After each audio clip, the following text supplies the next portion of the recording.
honesty, to be honest in everything. You know, no front. You are who you are and live who you are, you know. And I think that's a plus for him. I think he's just Rick, and that's it. Did you hear the Bob White? No. What's the Bob White?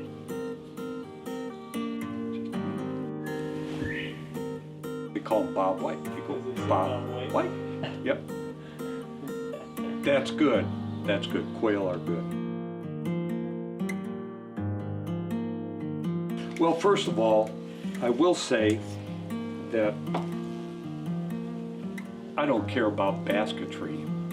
I don't care about basket making.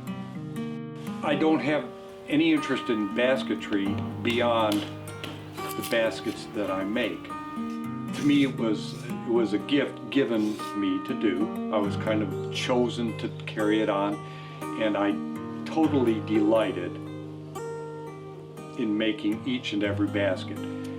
More than that, making the baskets was a passion for me. A passion because they're a unique craft. The materials come directly from the woods. There's no bought material that go into them.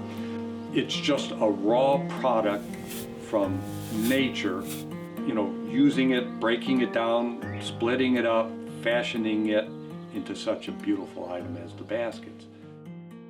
So what are y'all up to? Well, we're gonna go get some elm bark. Well, it's fine. Last time I was here, I found a tree just straight there by the slough. Again. All right. Don't you want to lock your car? Come on, nephew. Oh, so you could just see. Oh yeah, you could see all through there now. It looks all different. Yeah, that looks good right in there. Thinking, now look at that tree. Now that, wow. If they were to cut that, that would be, that could be sold as like for veneer. Mm-hmm. Because, you know, telling what that tree's worth. But yonder is our tree right there.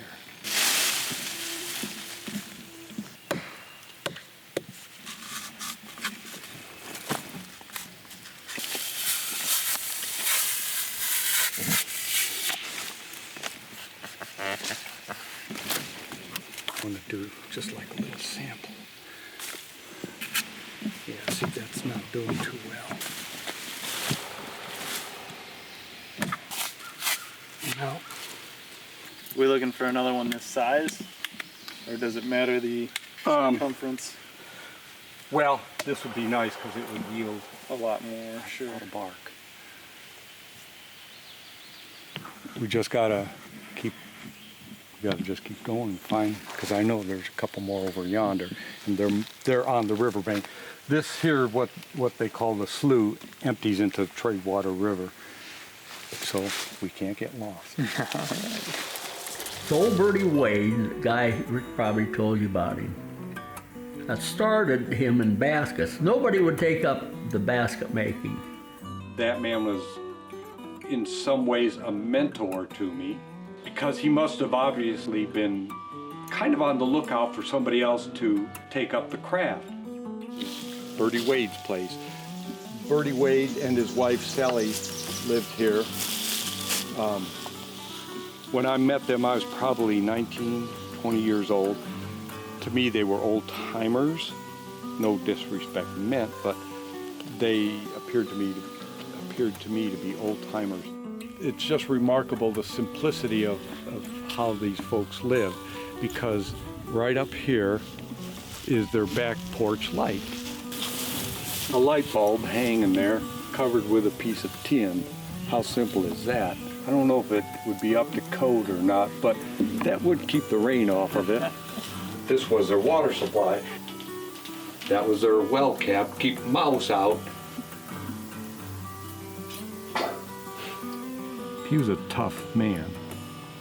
He had big hands. He wasn't a very tall person, but he had meaty hands, and he had some scruples. He always liked sharp saws, sharp tools, sharp knives. I think his dad taught him to make them, you know. Yeah, he was a fine old man, really. He thought the earth was flat, but other than that, he was all right. All that to say is I appreciate him taking an interest in me, giving me the talent, taking the time to impart the knowledge he had of going out into timber, getting the oaks, getting the elm. It's not a primo tree. See, this is really cross-grained too, so we're not going to disturb this tree anymore. Just have to leave it. Let's keep going. Elm is a cross-grained wood, so not every tree will peel, so you just have to give them a try, see how they do, and if it's a candidate for bark, well then, as we'll see later on, we'll harvest some bark off of it. Actually, by us showing the process, it will demonstrate a piece of history, how people got along, how they used raw materials to make items for themselves, how they existed without big box stores being around the corner. Gotta try them, you just don't know.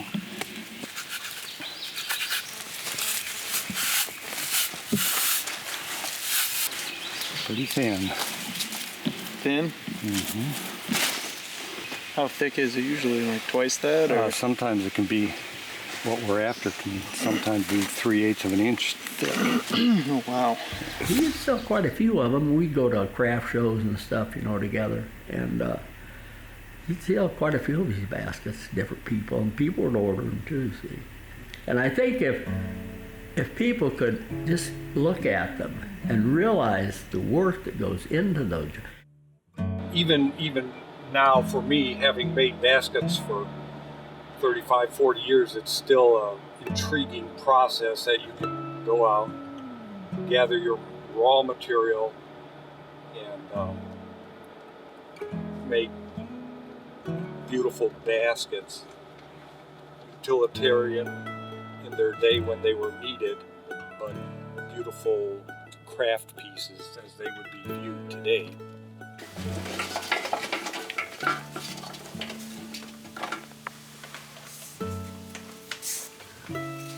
Not only that, it's strong. People get pretty far removed from natural things.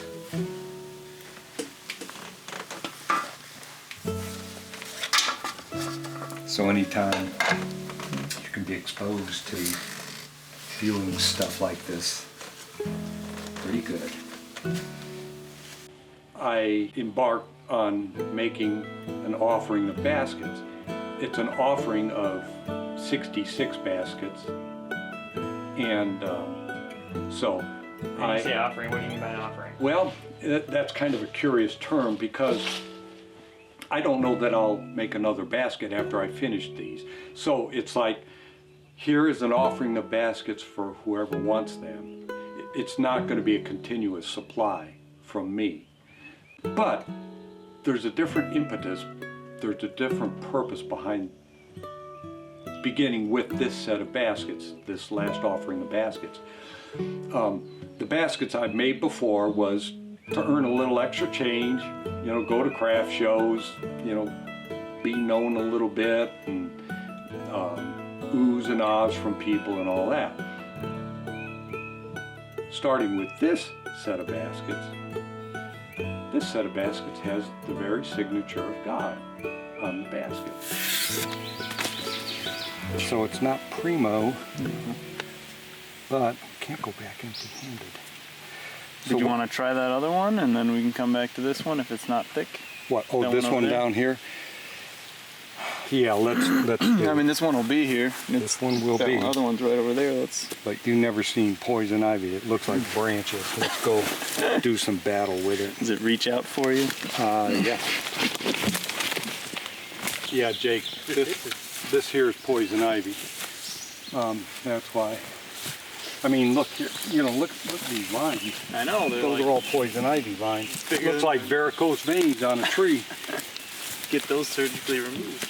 You can with an axe. There we go. Oh,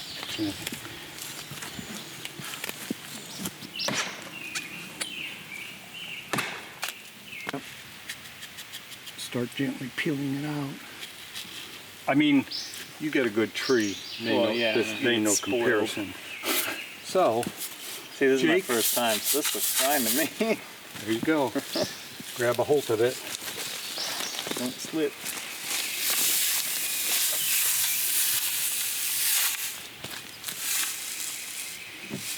Pull, Mon, pull.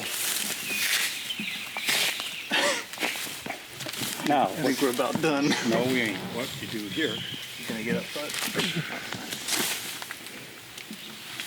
One piece. One long piece. Okay.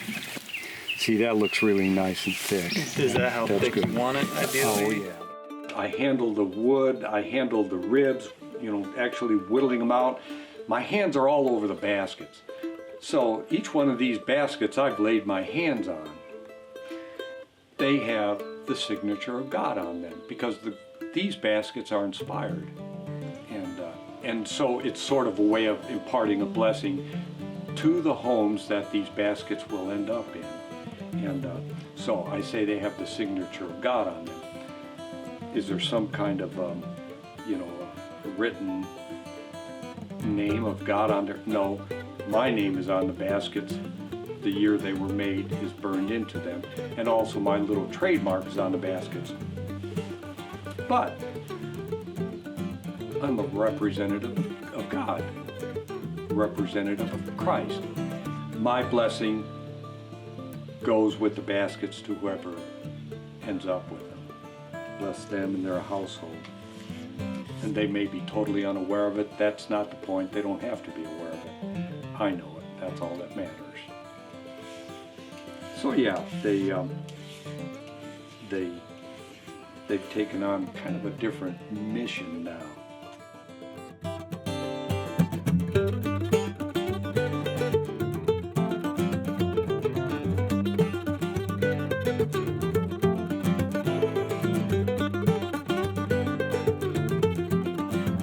Well, I have to make an admission, and that's that baskets didn't originally catch my eye. And when Steve contacted me the first time, I didn't know him.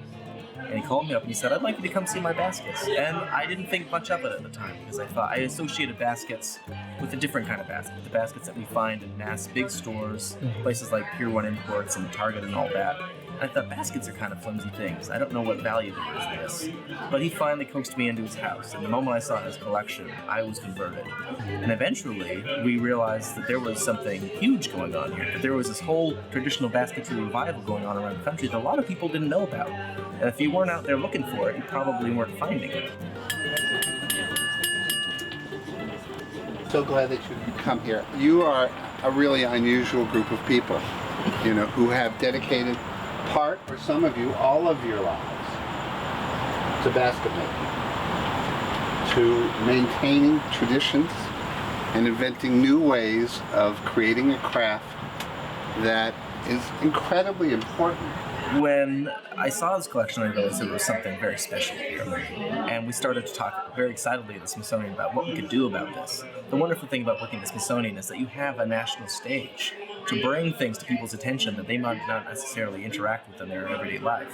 And so we decided very early on that we wanted this collection in the Smithsonian because we thought it was important, we thought it was a valuable insight into what it is to be an American, what it is to live the American experience.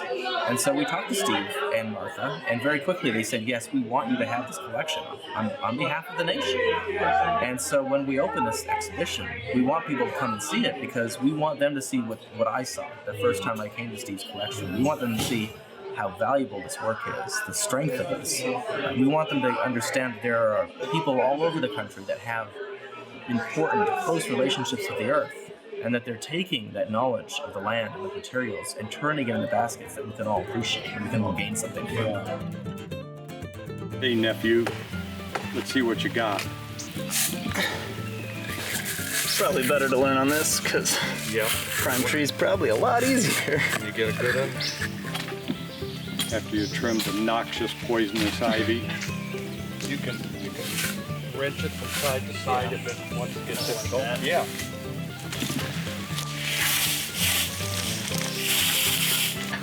Get on that sucker. Whip that sucker.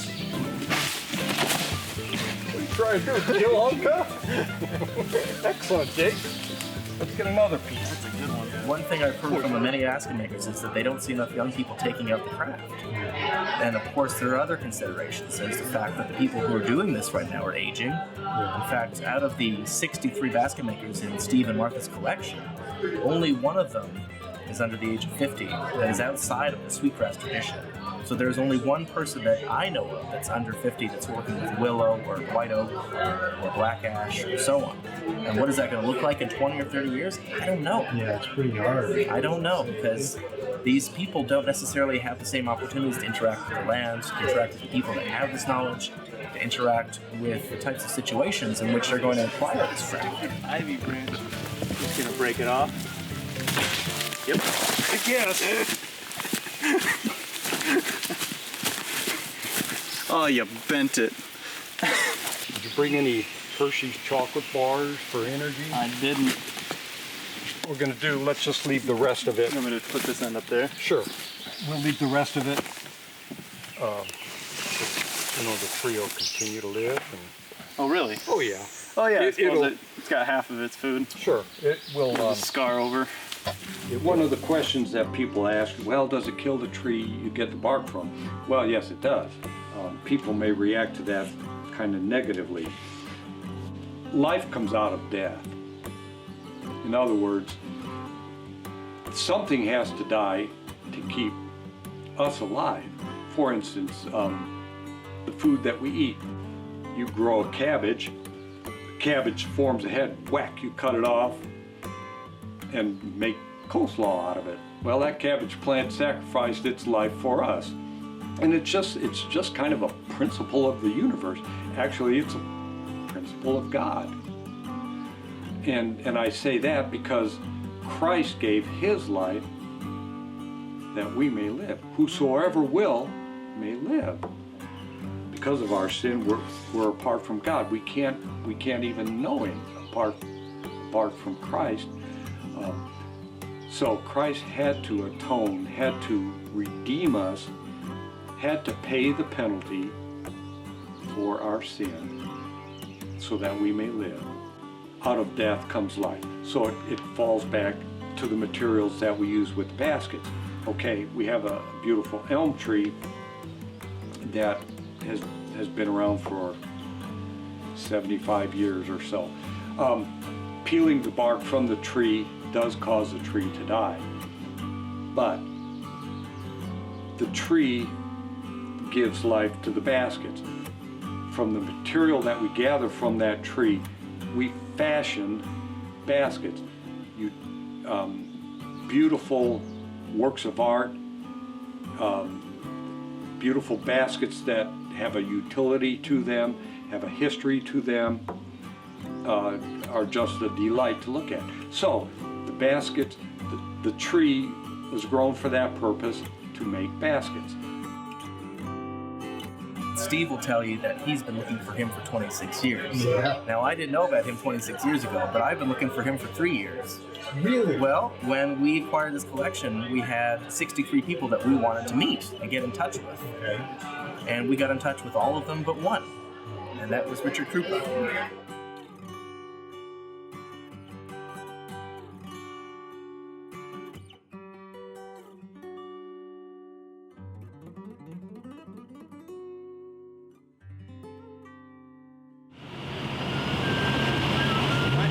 It's easy to get lost in this town.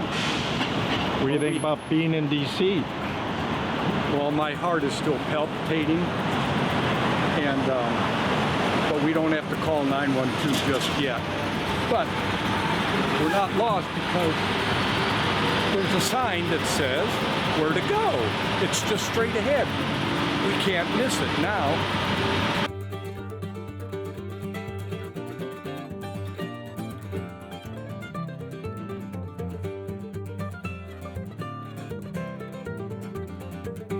A little bit of excitement, Dan.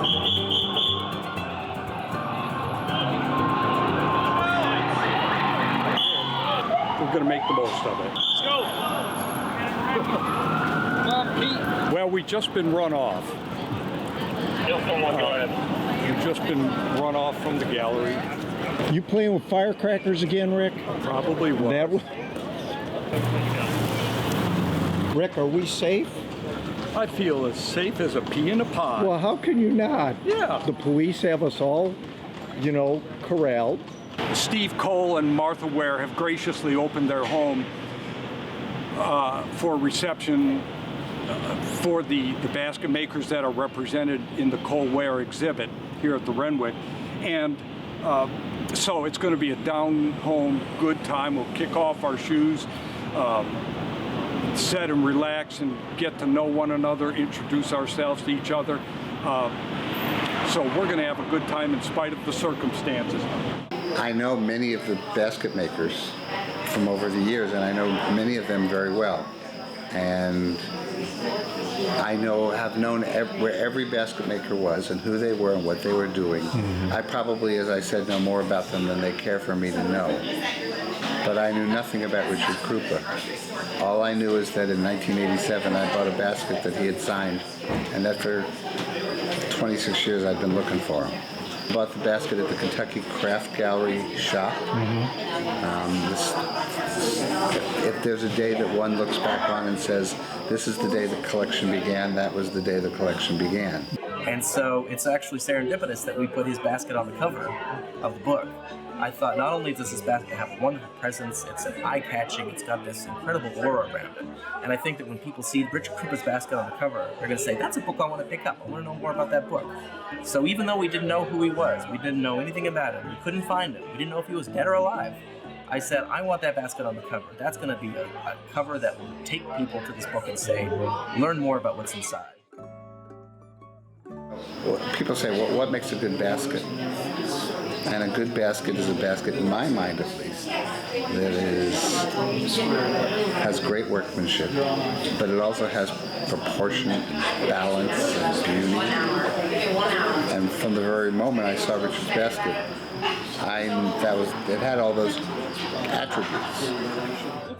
And the only thing I can say is that I am absolutely thrilled that he got in touch with us before this exhibition opened so that he could be a part of its opening, so that he could be a part of the exhibition and the experience of bringing this collection to Washington, and that he didn't find out about this 5 years from now when he found his book in a used bookstore somewhere.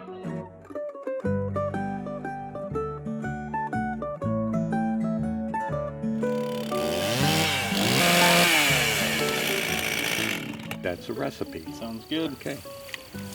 Nephew, let's go get us a white oak.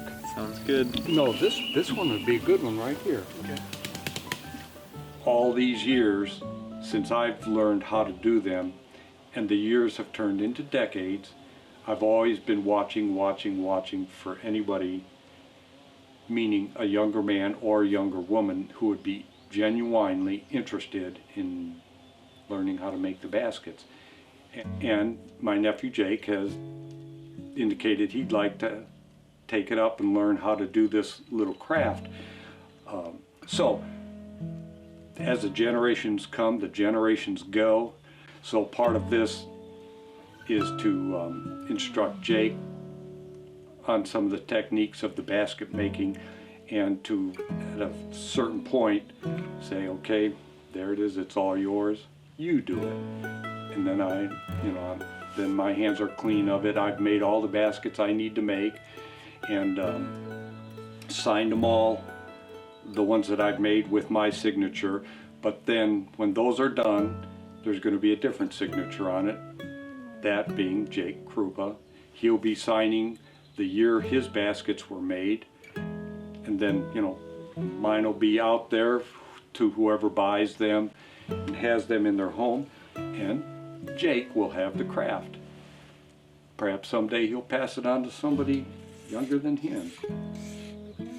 So it's the ebb and tide, the waxing, and just like the waxing and the waning of the moon, things come and go, things pass on to other people, and in the midst of it all, we have fun and glorify God too.